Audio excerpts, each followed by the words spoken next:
Question answer session शुरू करेंगे। अभी हम लोग भागवतम के कैंटो 1 चैप्टर 11, हमने कल चैप्टर 11 तक ट्रांसलेशन पढ़ लिए हैं। सो अभी हम वहां तक पहुंचे हैं जहां श्री कृष्ण भगवान द्वारका के अंदर प्रवेश कर लिए हैं द्वारका के अंदर। और अभी कुछ क्वेश्चंस हैं, कुछ उस बेसिस पे जो हमने पढ़ा है, और कुछ मतलब अलग अलग क्वेश्चंस भी हैं जिनको कोई अगर क्वेरी है।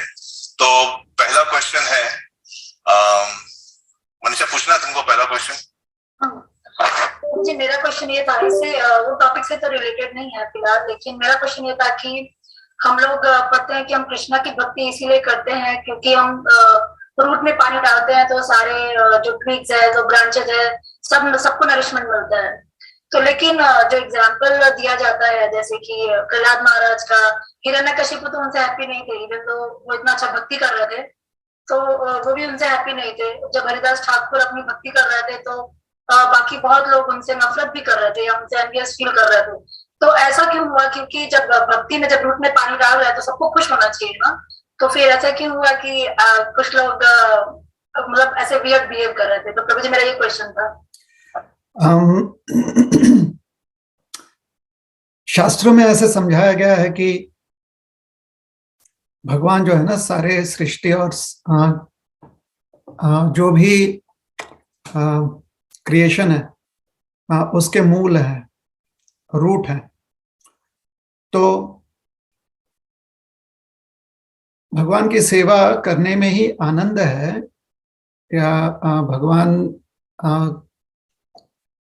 के साथ कनेक्शन रखने में ही आनंद है, ये बात सिद्ध करने के लिए कभी कभी उदाहरण दिए जाते हैं, एनालॉजीज कह सकते हैं हम। तो उसी प्रकार से उपनिषदों में और पुराणों में यह एनालॉजी दिया गया है कि यथा तुरोर मूल निषेचनेन तृप्यन्ति तत्स्कंद भुजोपशाखा। तो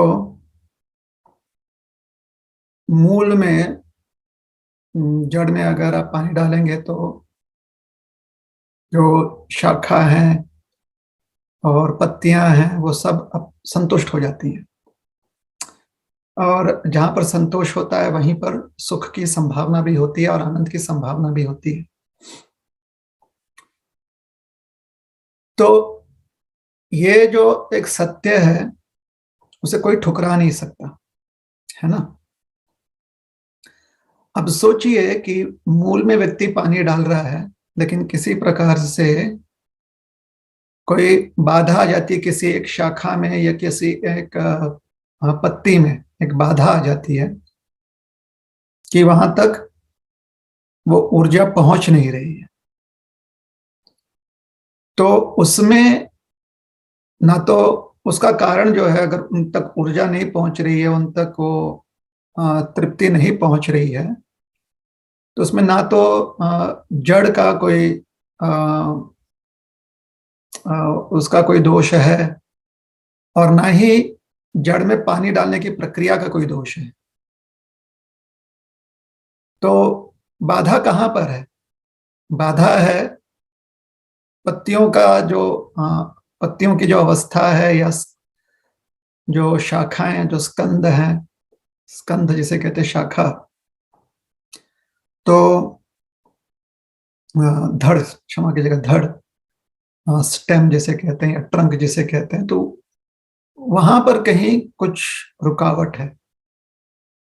वो रुकावट बाह्य हो सकता है या अंदर से हो सकता है। वहां पर कहीं पर एक बाधा है जिसकी वजह से आगे ऊर्जा जा नहीं रही है, आगे जो है मूल से प्राप्त हुआ जितना नरिशमेंट है वो ऊपर जा नहीं रहा है। तो ये हो गया उदाहरण, और इसी उदाहरण को अगर हम अप्लाई करते हैं दैनंदिन जीवन में, तो क्योंकि भगवान कृष्ण संतुष्ट हो जाए तो संपूर्ण जगत संतुष्ट हो जाता है, ये बात सही है।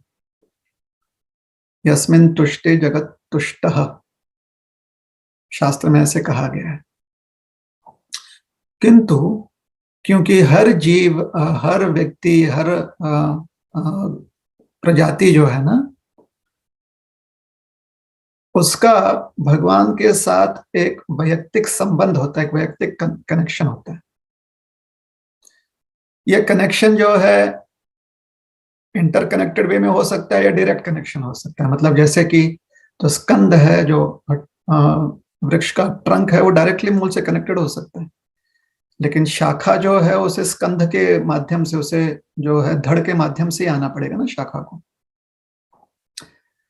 तो वैसे ही सृष्टि में जितनी भी प्रजातियां, जितनी भी स्पीशीज हैं मानव योनि सहित, ये सब या तो भगवान के साथ प्रत्यक्ष से जुड़े हुए हैं या फिर अप्रत्यक्ष रूप से जुड़े हुए हैं, अर्थात इनडायरेक्टली जुड़े हुए हैं, इंटरकनेक्शन से जुड़े हुए हैं। तो इसलिए आनंद सभी को मिलना है, किंतु वह आनंद प्राप्त करने के लिए हमारी भी तो क्वालिफिकेशन होनी चाहिए ना।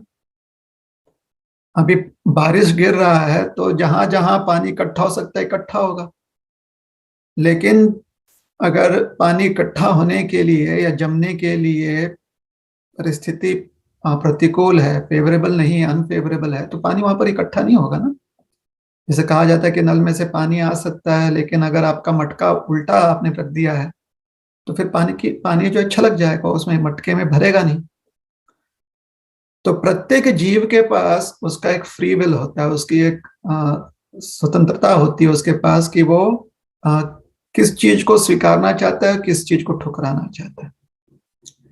तो क्योंकि इन उदाहरणों में, जैसे कि प्रहलाद महाराज के उदाहरण में हिरण्यकशिपु अगर अनुकूल रूप से भगवान के प्रति जुड़े होते तो उन्हें आनंद मिल जाता, लेकिन क्योंकि वो प्रतिकूल स्वभाव रख रहे थे भगवान के प्रति, तो एक बाधा आ गई थी उस कनेक्शन में, एक आप कह सकते हैं डैम, एक रुकावट आ चुकी थी उस कनेक्शन में भगवान के साथ। प्रत्यक्ष अप्रत्यक्ष रूप से बाधा उन्होंने उत्पन्न कर दी थी, अपने ही ईर्ष्या के कारण या अपने ही डिस्ट्रैक्शंस के कारण या अनवांटेड एम्बिशंस के कारण उन्होंने वो बाधा उत्पन्न कर दी थी, तो फिर वो सुखी नहीं हुए। उसी प्रकार से ठाकुर हरिदास के उदाहरण में भी कुछ लोग थे, क्योंकि वो उनके मन में बहुत सारे अवगुण थे, विशेष करके जहां पर भी एक प्रतीक स्वरूप, रिप्रेजेंटेटिव फॉर्म ऑफ भगवान दिख जाए ना, या representation of good person, good devotee दिख जाए, तो उनके मन में उसके प्रति खेद होता था। कि जहां पर भी देखते थे कि कोई एक भक्त स्वरूप है या भगवान का कहीं पर अस्तित्व स्पष्ट दिख रहा है या स्थापित हो रहा है, तो उनके मन में कुछ ना कुछ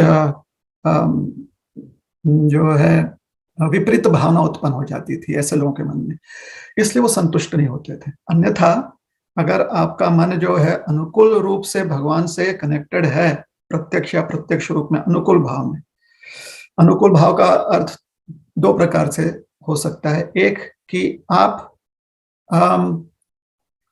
कॉन्शियसली, स्वेच्छा से आप अनुकूल भावना रख रहे हो, और दूसरी बात अनकॉन्शियसली, अप्रत्यक्ष रूप में, अनजाने में आपका कनेक्शन है, लेकिन उस कनेक्शन को काटने में या उस कनेक्शन को, वो जो संबंध है उसमें कोई बाधा ना उत्पन्न हो, इसलिए आपके मन में कॉन्शियसली भगवान के प्रति कोई द्वेष नहीं है, आपके मन में स्वेच्छा से भगवान के प्रति कोई द्वेष नहीं। तो आप न्यूट्रल हो सकते हो, या आप जैसे कह सकते हैं कि उदासीन व्यक्ति होता है जो अनफेवरेबल ना हो। तो क्योंकि आप अनफेवरेबल नहीं हो, आपने जानबूझकर, समझते हुए या कॉन्शियसली आपने कोई दुर्भाव नहीं रखा हुआ है मन में, तो वो भी अनुकूल वृत्ति मानी जाती है। तो इस प्रकार से व्यक्ति जो है जब अनुकूल रूप से भगवान से जुड़ जाता है, तो फिर भगवान के आनंद में ही सभी का आनंद है। तो जब भी भगवान किसी भी कारण से आनंदित हो जाते हैं, तो संपूर्ण विश्व अपने आप संतुष्ट हो जाता है। ठीक है। तो प्रभु जी, इसका मतलब ये है कि अगर जो भगवान से जुड़ा रहेगा वही आनंदित होगा, और जो भगवान से नहीं जुड़ा है वो आनंदित नहीं होगा। भगवान से तो हर कोई जुड़ता है ना, कोई अनुकूल भाव में जुड़ता है, कोई प्रतिकूल भाव में जुड़ता है। Everyone is connected to the lord, even a atheist is connected to the lord by wanting to reject the lord, है ना। तो भगवान से हर कोई जुड़ा है, किसी कोई भगवान से संबंध तोड़ नहीं सकता। तो भगवान ने जो भी उपलब्धियां दी हैं संसार में सभी के लिए है ना, तो इस प्रकार से जुड़े हुए हैं।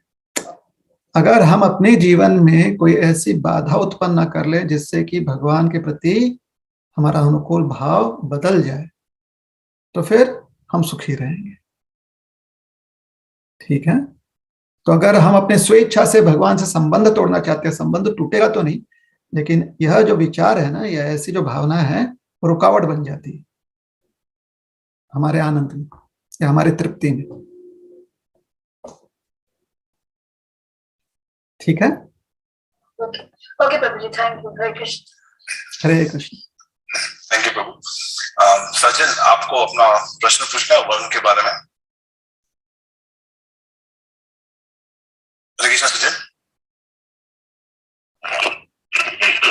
मेरा कोई क्वेश्चन नहीं है, लेकिन हम लोग थोड़ा जल्दी क्वेश्चन है, बट एक चीज जैसे मैंने सुना हुआ है वो ये कि जैसे राधा जी के बारे में भागवतम में नहीं लिखा गया, और ना ही राधा जी के बारे में हमारे किसी भी किसी की मैंने पढ़ा नहीं है, और ऐसा सुना है कि राधा जी के बारे में कहीं लिखा गया नहीं।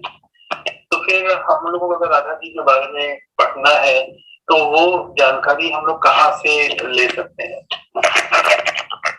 या बहुत सी जगहों पे ये भी सुना है कि वो काल्पनिक ये सब कहानियां हैं। नहीं, काल्पनिक कथाएं नहीं है ये सब जो है पौराणिक कथाएं हैं, और प्रमाण जो है, प्रूफ जो है, पुराणों में ही मिलता है। जैसे ब्रह्म वैवर्त पुराण में श्रीमती राधा रानी का उल्लेख किया गया है, और बहुत अच्छे से उल्लेख किया गया है। तो पौराणिक प्रमाणों पर ही आधारित ये सारे लीलाओं को पीढ़ी न पीढ़ी, एवरी जनरेशन को ये लीलाएं जो है समझाई गई हैं। ठीक है। हाँ, भागवत में स्पष्ट उल्लेख नहीं है, ये बात सही है। वैसे तो भागवत में प्रभु रामचंद्र जी का उल्लेख आता है, तो उसमें मारीच का उल्लेख नहीं आता है ना। फिर भी हम मारीच की कहानी जानते हैं कि नहीं जानते? हम जानते हैं। तो ना ही जो है विस्तार से कबंध की कथा बताई गई है विस्तार पूर्वक, ना ही विस्तार पूर्वक जटायु देव की कथा बताई गई भागवत में, किंतु वो रामायण में है, अन्य पुराणों में भी है। तो सिर्फ श्रीमद् भागवतम जान लेने से भगवान की सारी लीला और ये भगवान का सारा जो अवतार कार्य है वो पूरा उल्लेख नहीं मिलेगा। ठीक है ना। तो राधा रानी के बारे में अगर जानना है तो ब्रह्म वैवर्त पुराण पढ़ सकते हैं, या फिर चैतन्य चरितामृत में राधा रानी के बारे में उल्लेख है, कुछ थोड़ा उल्लेख दिया गया है। और फिर बहुत सारे ब्रज के ग्रंथ हैं जहां पर राधा रानी का उल्लेख किया गया। ये सारे प्रमाण जो हैं वो स्वीकारनीय है, इनकी स्वीकृति है। और स्वीकृति मतलब हम कोई ये नहीं है, मतलब हम और आप जो हैं, हम लोग शायद अथॉरिटी के रूप में पूरी तरह से अथॉरिटी ना माने जाएं, लेकिन जितने भी श्रेष्ठ महात्माएं हैं, जितने भी आचार्य हुए हैं, वो सब इससे मान्यता दिए हुए।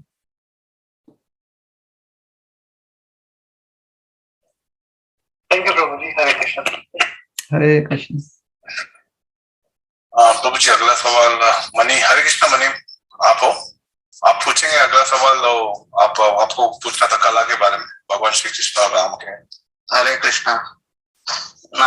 हरे कृष्णा प्रभु। गुरु जी दंडवत प्रणाम। गुरु जी, मेरा प्रश्न ये था कि जैसे भगवान राम 14 कलाओं के साथ अवतरित हुए थे और भगवान श्री कृष्ण 16 कलाओं के साथ, तो उन कौन सी दो कलाएं थी जो भगवान श्री कृष्ण में ज्यादा थी? क्या वो कलाएं थी? क्योंकि जैसे एक किसी से बात ही हो रही थी तो उस पे हुआ कि जैसे भगवान राम ने कभी रण क्षेत्र छोड़ा नहीं, जैसे भगवान श्री कृष्ण ने काल यवन को मारने के लिए रण छोड़ा, तो ये एक हो गया। बट कई लोग उस पे आर्ग्यू करने लगे कि रण छोड़ना कोई कला नहीं होती है, क्वालिटी नहीं होती है। तो मैं जानना चाहता हूँ वो दो कौन सी कलाएं थी भगवान श्री कृष्ण के पास जिससे कि वो पूर्ण अवतार कहा गया। ये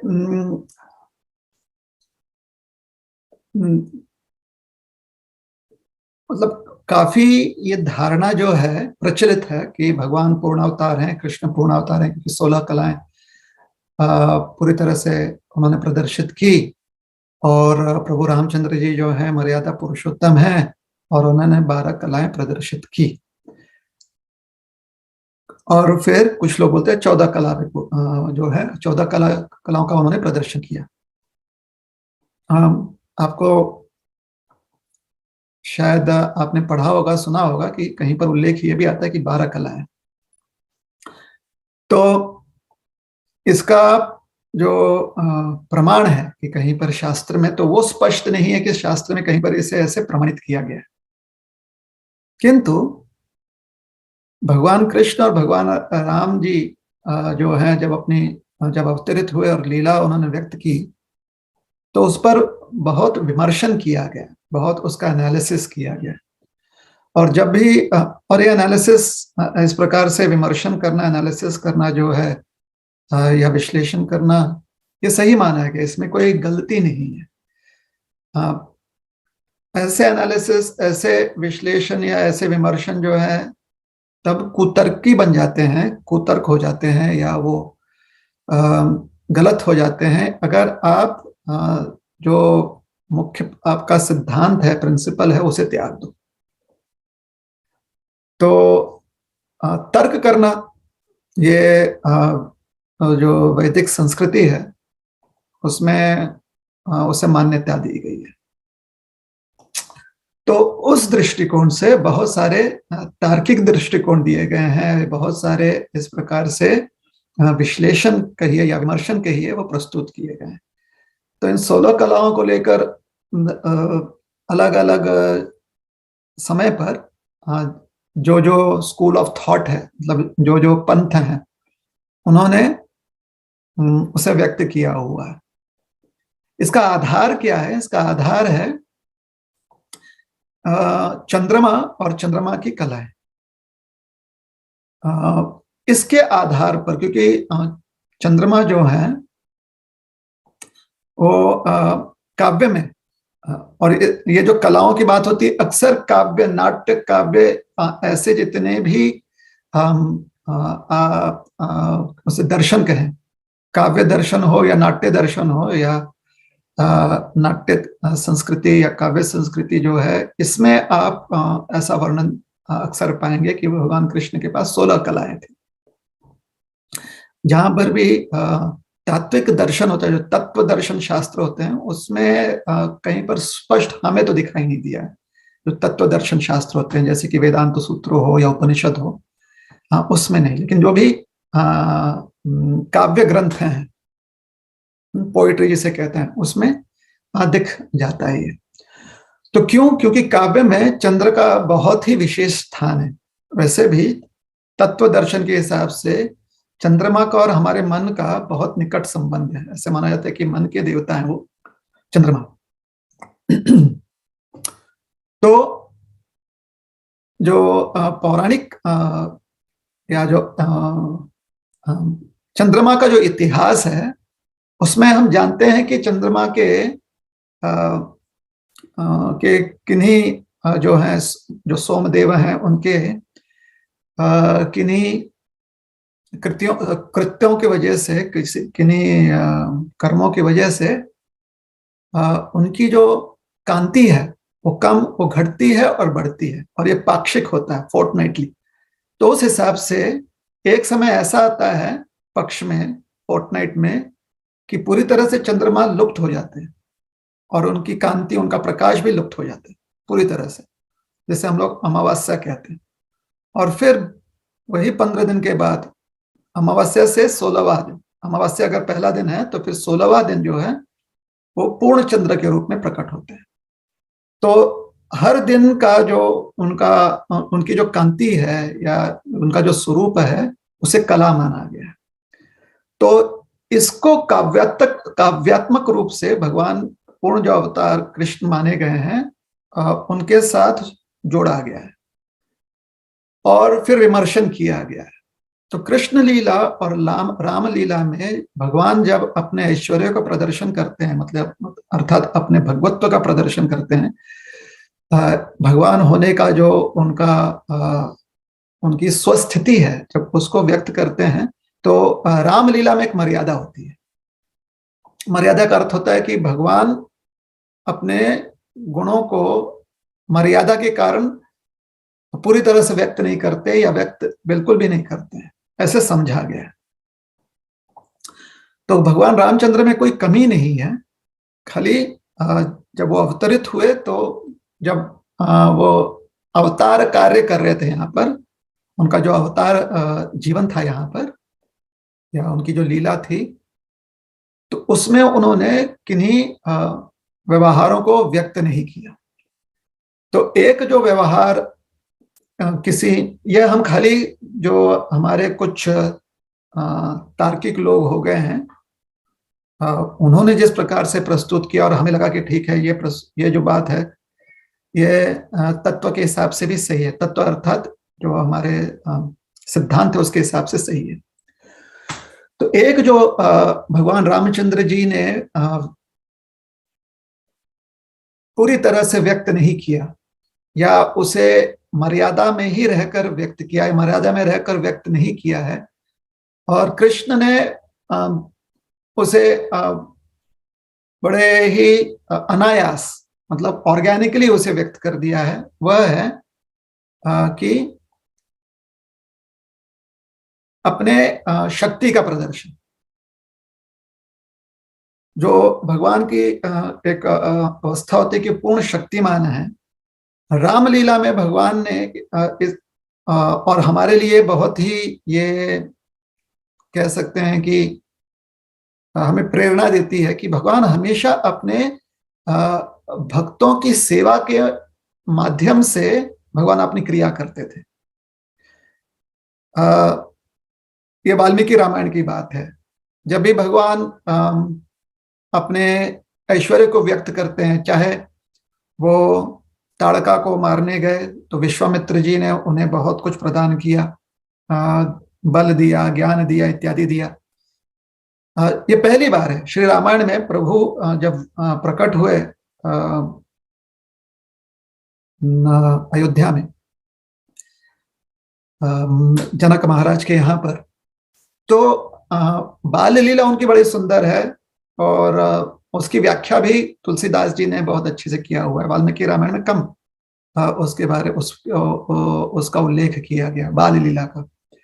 लेकिन जब भगवान कुमार अवस्था में पहुंचे तब विश्वामित्र जी उन्हें लेकर जाते हैं। तो यहाँ से प्रभु रामचंद्र जी के मुख्य जो कार्य हैं जो वाल्मीकि रामायण में व्यक्त किए गए हैं, वो उसकी शुरुआत है। तो वो ले लीजिए, फिर उसके बाद सीता स्वयंवर ले लीजिए, तत्पश्चात परशुराम जी के साथ उनका भेंट ले लीजिए, तत्पश्चात भगवान का वनवास हो जाए, उसके बाद वनवास में उनको कितने सारे भगवान ने अपने शौर्य का या अपने प्रेम का जो है प्रदर्शन किया। ये सब हर लीला में भगवान यह जरूर स्पष्ट कर देते थे कि उनके भक्त की बहुत बड़ी भूमिका है। तो जटायु जी की भूमिका हो सकती है, लक्ष्मण जी की भूमिका हो सकती है, या स्वयं सीता मैया की भूमिका हो सकती है। तो उनका जो भगवान अपने आप से कुछ ज्यादा क्रिया नहीं करते हैं श्री रामायण में, मर्यादा पुरुषोत्तम, तो अपने शक्ति को मर्यादित रखते हैं। लेकिन कृष्ण लीला में आप देख लीजिए, वो 6 दिन के थे तो पूतना का उन्होंने पूतना को मुक्ति दे दी, उसके बाद शकटासुर को, मतलब इतने सारे असुर है, और भगवान ने तब से ही प्रदर्शन करना शुरू कर दिया कि हम अपने आप जो है उनका संहार कर सकते हैं, और यहां तक कि बाकी लोगों की रक्षा की उन्होंने। तो या तो उनका संहार किया, या तो फिर उन्हें मुक्ति प्रदान कर दी, या उन्हें माफी नामा दे दिया भगवान कृष्ण ने। तो भगवान जो है जिसे हम कहते हैं ना बेधड़क, कृष्ण लीला में उन्होंने ये अपने शक्ति का प्रदर्शन किया है, जहां पर भक्त के का योगदान हो या ना हो, भगवान अपनी लीला व्यक्त करते हैं। रामलीला में हमेशा हम देखते हैं कि भक्त का योगदान होता है, वो हनुमान जी का योगदान हो, या सुग्रीव जी का योगदान हो, विभीषण जी का योगदान हो, लक्ष्मण जी का योगदान हो, सबका। यहाँ तक कि सुषेण जो वैद्य है उसका भी योगदान है, गरुड़ जी का भी योगदान है, तो सभी का योगदान है।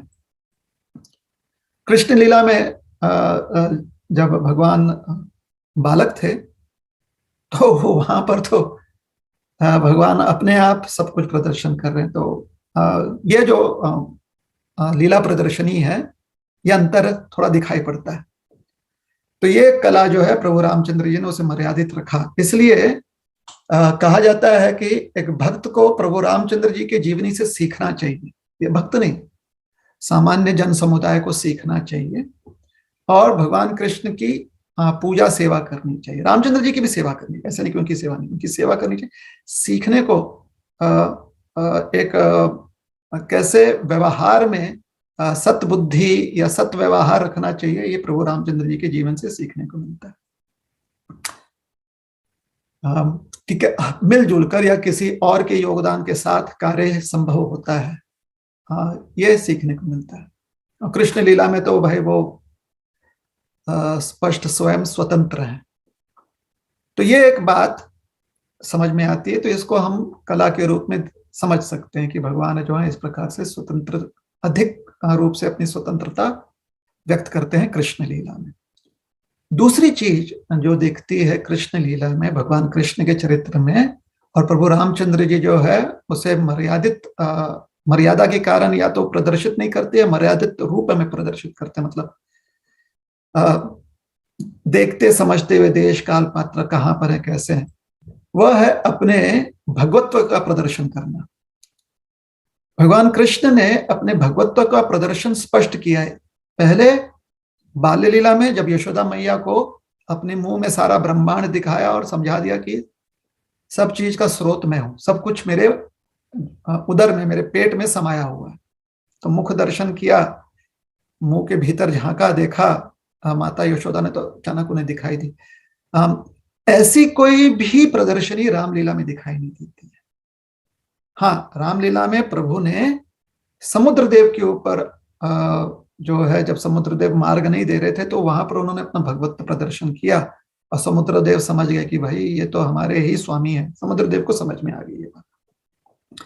इन कृष्ण लीला में ऐसे देवताओं को बार बार, इंद्रदेव को भगवान कृष्ण ने ये सीख दी, उसके बाद वरुण देव को सीख दी, उसके बाद अग्नि जो है दावानल उन्होंने ग्रहण कर लिया, उसके बाद ब्रह्मा जी को सीख दी। लेकिन ये सब तो खाली सीख देने की बात है, किंतु भगवान का अर्जुन को विश्वरूप दर्शन करवाना, ये भी उनके कृष्ण लीला में ये स्थापित करता है कि कोई मर्यादा नहीं है भगवान कृष्ण के जब अवतार में। भगवान जब अपने स्वास्तित्व को व्यक्त करते हैं, लेकिन रामलीला में हमेशा भगवान ध्यान रखते हैं कि लोग जो हैं उन्हें अपना मित्र समझे, उन्हें अपना राजा समझे, उन्हें मर्यादा पालन करने वाला पति समझे या पुत्र समझे। इसका हमेशा ध्यान रखा गया है रामलीला में, और भगवान ने उस मर्यादा का पालन किया है।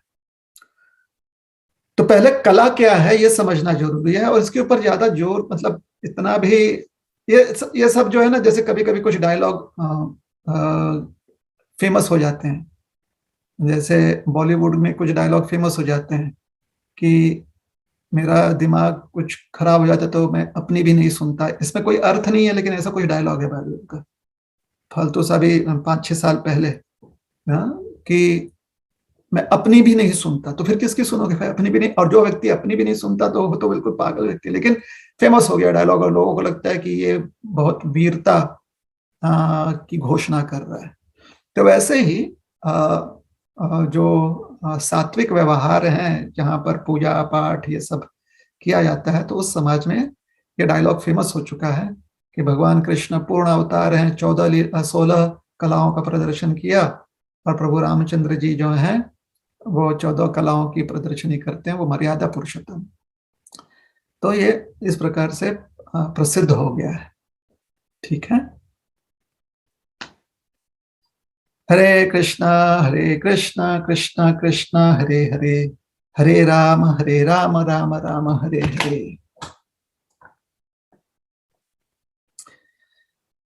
हरे कृष्णा कृष्णा कृष्णा हरे हरे, हरे Ram Ram Ram Hare Hare.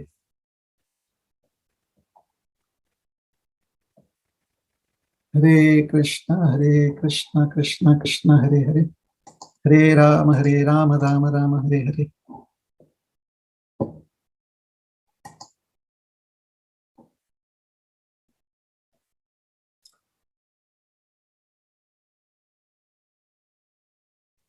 Yeah. So that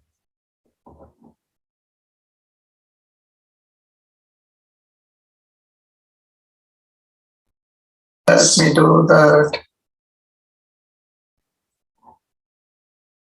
Yeah.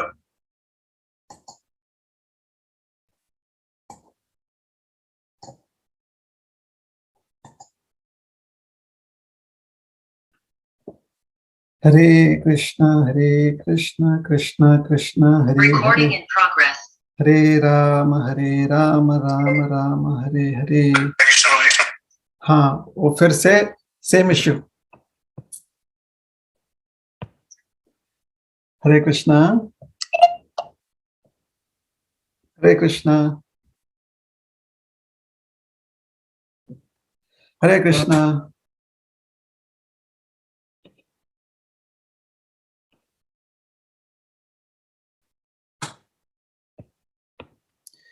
I'm sorry. प्रभु जी, can you hear us? Yeah, now I can hear you. I'm sorry. थोड़े हरे समय कृष्ण तक प्रभु जी, अभी आया आवाज। आवाज नहीं आती है, प्रभु जी की आवाज नहीं आ रही है। हरे कृष्णा। अभी आ रही है मुझे आवाज? आवाज नहीं आ रही है। अभी आवाज आ रही है?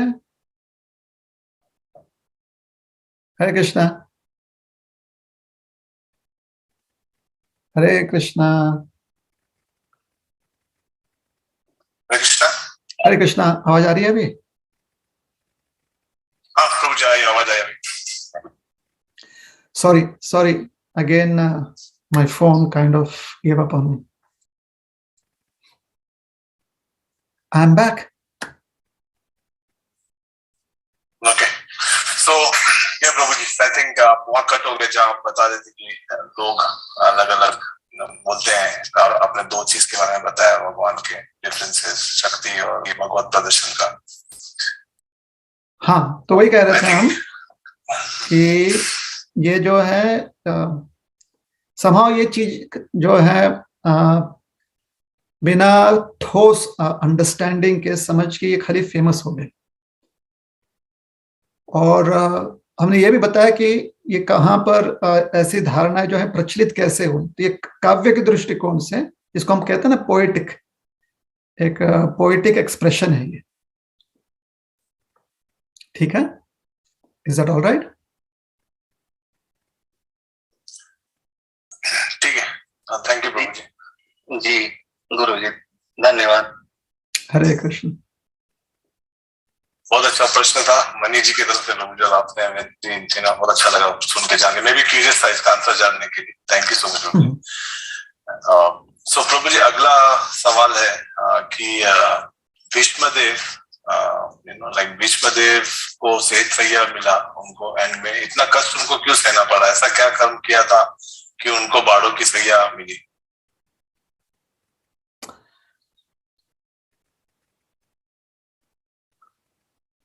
महाभारत में थोड़ा सा इसका उल्लेख है, और वो उल्लेख है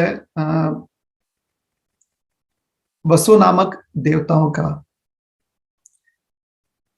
कि अष्टवसु अक्सर होते हैं।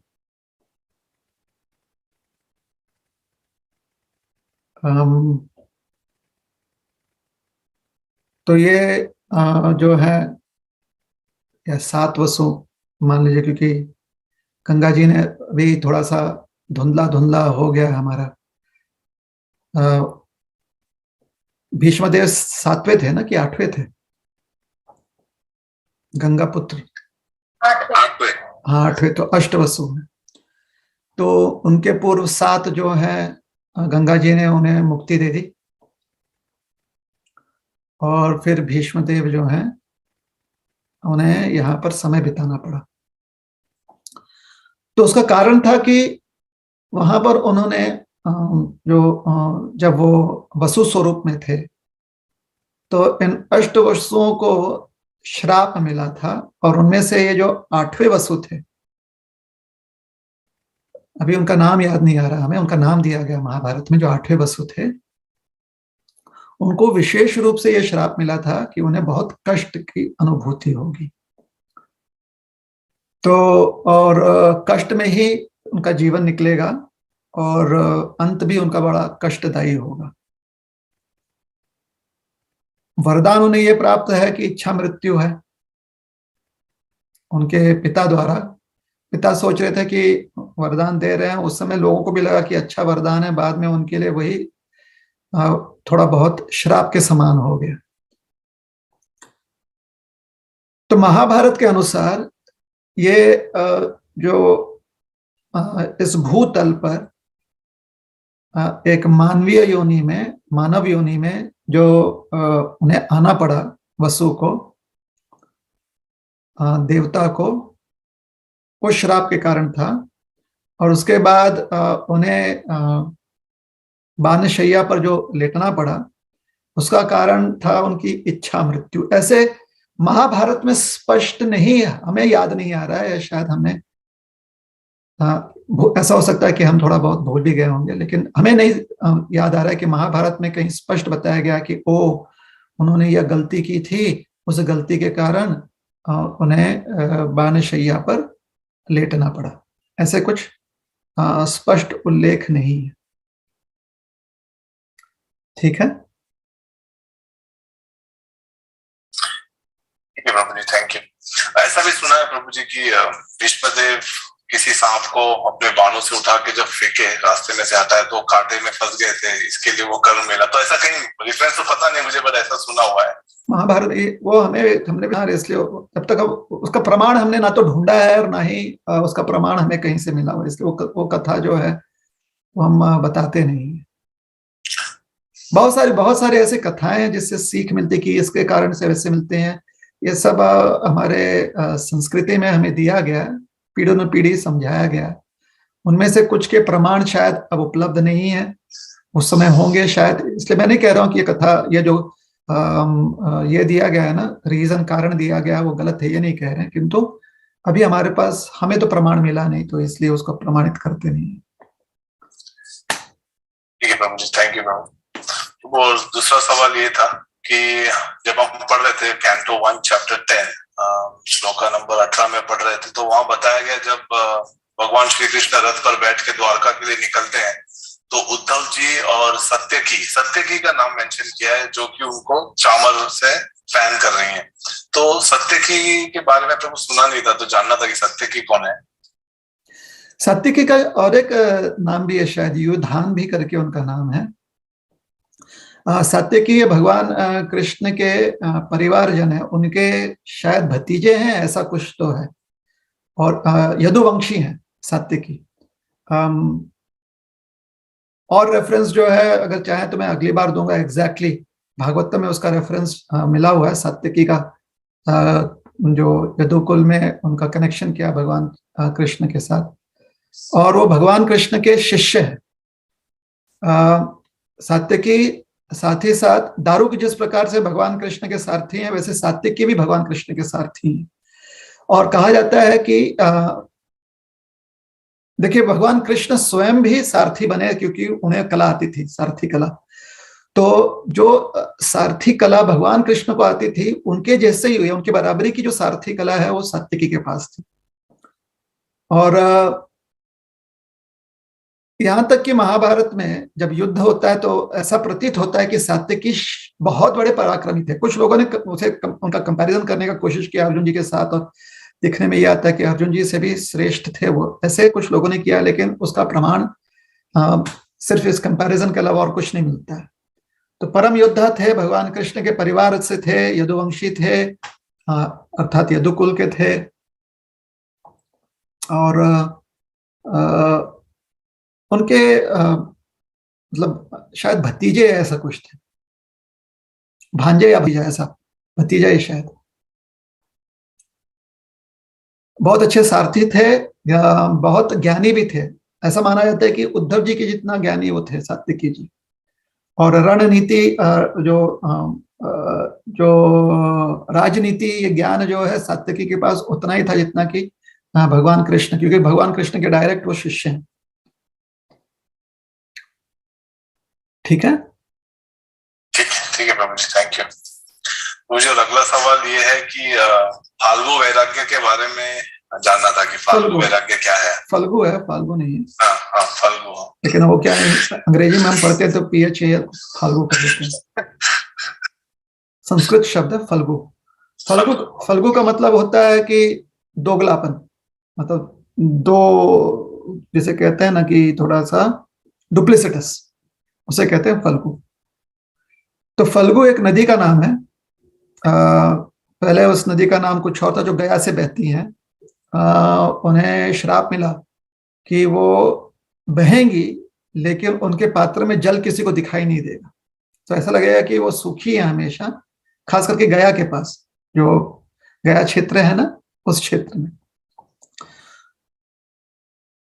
तो आज भी लोग ऐसा कहते हैं कि उस नदी में पानी जो है वो बरसाती नदी जैसी है, बरसात में खाली पानी आता है, बाकी समय सूखा रहती है वो। बाकी नदियों में ऐसा होता है कि जब सूख जाती है ना, तो उनका पात्र जो है, पात्र तो पूरी तरह से रिक्त हो जाता है, पात्र मतलब रिवर बेड रिक्त हो जाता है, लेकिन आप खुदाई भी करो नदी में तो सात्विकी के बारे में बता रहे थे। So either he was nephew या कजन ऑफ कृष्ण, ऐसे कुछ तो है। जैसे यदुवंश में वृष्णि कुल है, अंधक कुल है, ऐसे बहुत है, बहुत बड़ा डायनेस्टी है। सात्यक है, तो सात्यकी महाराज सात्यक के पुत्र थे। ये सात्वत कुल, सात्यक नहीं, सात्वत कुल है। तो बहुत सारे, बहुत बड़ा एक लीनिएज है यदुवंश का, यदु क्लैन का जो कहते हैं। बहुत सारे इसमें कजन्स और दूर के cousin, first cousin, second cousin से। Satyaki was a cousin of Krishna. I am not exact, मुझे याद नहीं आ रहा है कि उनके नेफ्यू थे या उनके ही भाई थे, ऐसे क्या थे, हमें वो ध्यान में नहीं आ रहा है, बिकॉज इट्स बहुत बड़ा उनका परिवार है, जो जॉइंट फैमिली है ना भगवान कृष्ण का। However Satyaki was very dear to Arjun. I think I said कि Satyaki was that was my slip of tongue था कि he was direct disciple of Krishna. Actually, he was a direct disciple of Arjuna, not Krishna. He was very dear to Krishna. He was very dear to Arjun, and he knew everything that Arjuna knew. Arjun के साथ कहा जाता है कि उन्होंने भी शायद द्रोणाचार्य जी से भी सीखा था, लेकिन अर्जुन से डायरेक्ट सीखा था। तो अर्जुन ने उन्हें बहुत ज्ञान दिया हुआ था, और वो अच्छे सारथी भी थे, equal to I think lord Krishna as सारथी। हमें ऐसे ध्यान अभी आ रहा है। महाभारत के युद्ध में उन्होंने बहुत पराक्रम किया हुआ है सात्यकी ने। तो ये सात्यकी जी का, हाँ। So, जो हमने पहले कहा था, शायद I think I said Krishna, what I meant was Arjun, he is a direct disciple of Arjun. कहीं पर इसलिए कंपैरिजन किया गया उनके और अर्जुन के बीच में। द कंपैरिजन इज कि एक जो है गुरु है, एक शिष्य है, इसलिए कंपैरिजन किया गया। So he was supposed to be as good as Arjun. प्रभु जी थैंक यू। प्रभु जी भागवत में कोई उल्लेख नहीं किया है ना सात्यकी का? सात्यकी जी का नाम है कहीं पर भागवत में शायद। वो जब वंशावली बताते हैं ना, वंशावली में सात्यकी जी का नाम दिया गया। Exactly I don't remember. प्रभु जी थैंक यू। प्रभु जी प्रभु जी एक और लास्ट प्रश्न था, अगर आपके पास समय है तो। हाँ, गिरीश, हरे कृष्णा। गिरीश प्रभु भैया के नेबर हैं, वो फर्स्ट टाइम ज्वाइन किए हैं, तो उनका एक प्रश्न था राम को लेकर, राम और सीता जी का जो हुआ था उसको लेकर। तो गिरीश आप पूछेंगे प्रश्न प्रभु जी से? जी, हरे कृष्णा प्रभु जी। हरे कृष्णा। मेरी वाइफ हमेशा मुझे पूछती है ये प्रश्न कि राम भगवान ने सीता का अग्नि परीक्षा लिया, एक तो वो तो लिया, that itself was questionable, but अग्नि परीक्षा होने के बाद भी सीता जी को एक्सेप्ट नहीं किया। तो this was our question about it. दोनों ही जो धारणाएं हैं ना, जिस प्रकार से आप समझ रहे हो या आपकी पत्नी समझ रही हैं, आपकी वाइफ समझ रही हैं, दोनों ही धारणाओं को श्री वाल्मीकि रामायण जो है प्रमाणित नहीं करता, सपोर्ट नहीं करता। राम जी ने सीता जी को अग्नि परीक्षा देने के लिए कहा नहीं। रामायण अगर आप पढ़ेंगे तो राम जी ने नहीं कहा कि आपको अग्नि परीक्षा देनी पड़ेगी। तो हमारा अनुरोध यह है कि श्री रामायण आप पढ़ लें। हाँ, अग्नि परीक्षा हुई, ये बात सही है, लेकिन राम जी ने ये नहीं कहा कि हम आपको अग्नि परीक्षा देनी पड़ेगी या हमें आपके ऊपर डाउट है। ऐसी कोई बात श्री रामायण में नहीं दी गई है। दूसरी बात, अग्नि परीक्षा के पूर्व भी प्रभु रामचंद्र जी जो है सीता को अपनी धर्मपत्नी मानते थे, अग्नि परीक्षा के बाद भी धर्मपत्नी ही माना है उन्होंने। तो अग्नि परीक्षा के बाद स्वीकारा नहीं, ये बात भी प्रमाणित नहीं होती है। आप लोग हस्बैंड वाइफ हैं, आप लोग अगर अपने आप में आज झगड़ा करते हो, फिर 4 दिन के बाद सुलह कर लेते हो, फिर 50 दिन के बाद झगड़ा कर सकते हो, तो प्रभु रामचंद्र जी जो है वही दाम्पत्य जीवन जो है प्रदर्शित कर रहे हैं। तो आज प्रभु रामचंद्र जी और सीता जी के बीच में कुछ हो जाता है मतभेद, मतलब लंका में जो भी मतभेद था, आप समझ सकते हो कि शायद अग्नि परीक्षा की वजह से दूर हो गया था। जैसे हमने कहा, ना ही सीता जी ने प्रभु रामचंद्र जी के ऊपर कोई आरोप लगाया, ना ही रामचंद्र जी ने सीता जी के ऊपर कोई आरोप लगाया। अग्नि परीक्षा जरूर हुई, ये बात स्पष्ट है। क्यों हुई, कैसे हुई, वाल्मीकि रामायण पढ़िए। हमारा आग्रह ये है कि पढ़ेंगे तो ज्यादा अच्छा रहेगा, ऑनलाइन मिल जाएगा आपको। ओरिजिनल पढ़िए, किसी का खाली ट्रांसलेशन दिया हुआ मत पढ़िए, ओरिजिनल जो श्लोक है उसके साथ ट्रांसलेशन पढ़िए। तो बाद में फिर से कुछ हो गया दोनों के बीच में, तो इसमें कोई बड़ी बात नहीं है, दाम्पत्य जीवन है, फैमिली लाइफ है, होता ही है। लेकिन राम जी ने सीता जी को स्वीकारा नहीं, ये बात रामायण से तो प्रमाणित नहीं।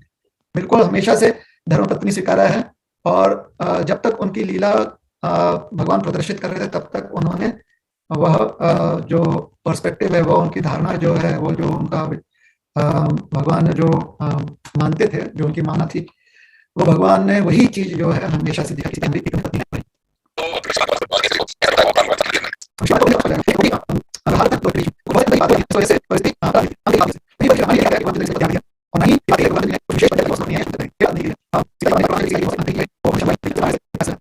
हाँ, लेकिन वो ठीक है।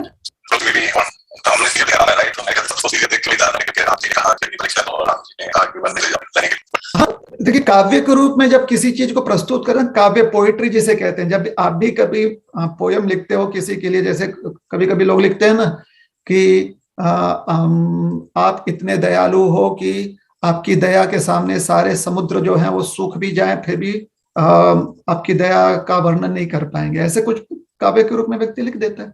अब वो काव्य है ना, तो उसी प्रकार से काव्य रूप में कोई लिख दिया है, अपनी भावना व्यक्त किया है कि प्रभु रामचंद्र जी ने कह दिया, वो काव्य है।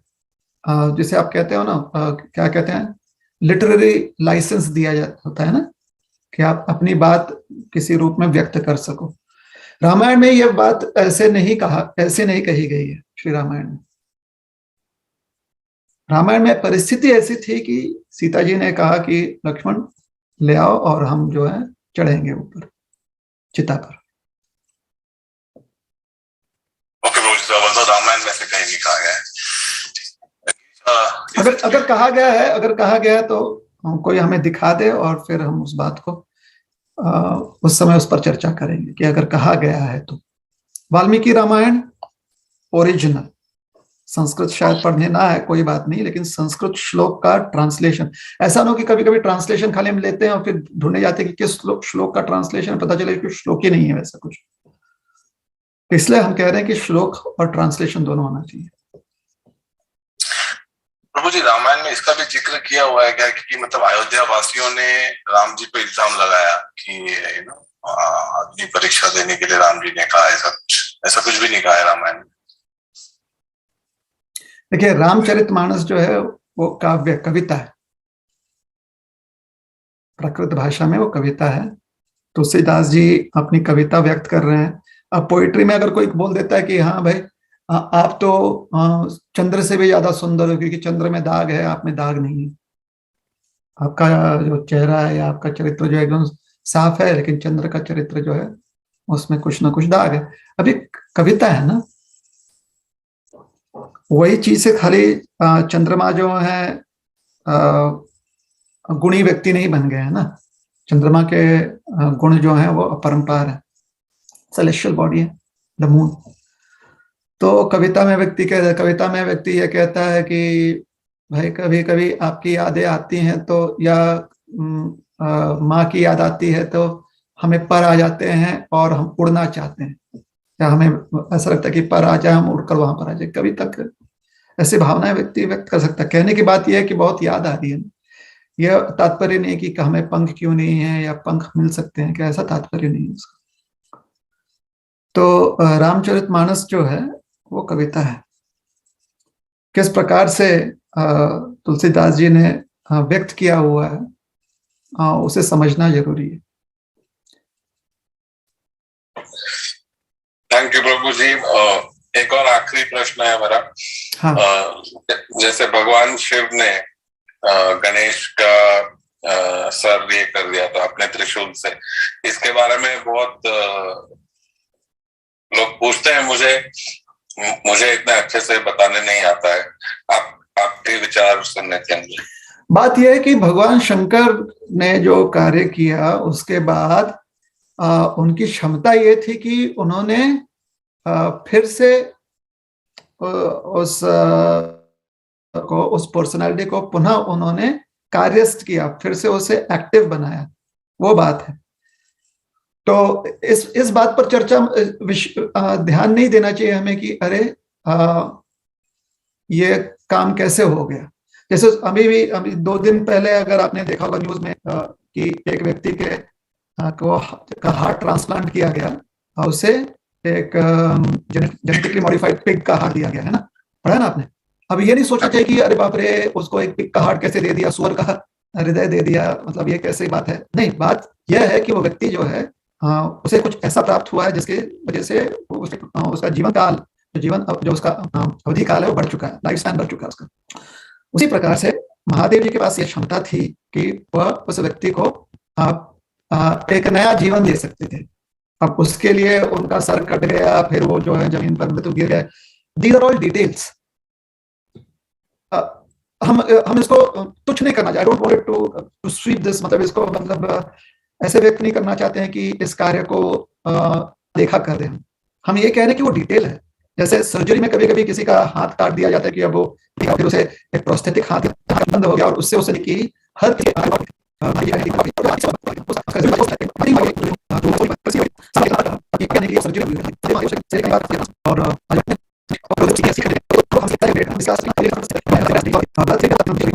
लेकिन दूसरा सर जब मिला, ऐसा जो हाथी होता है वो बड़ा ही तेज बुद्धि का होता है, बुद्धिमान व्यक्ति होता है, बड़ा ही इंटेलिजेंट होता है ना।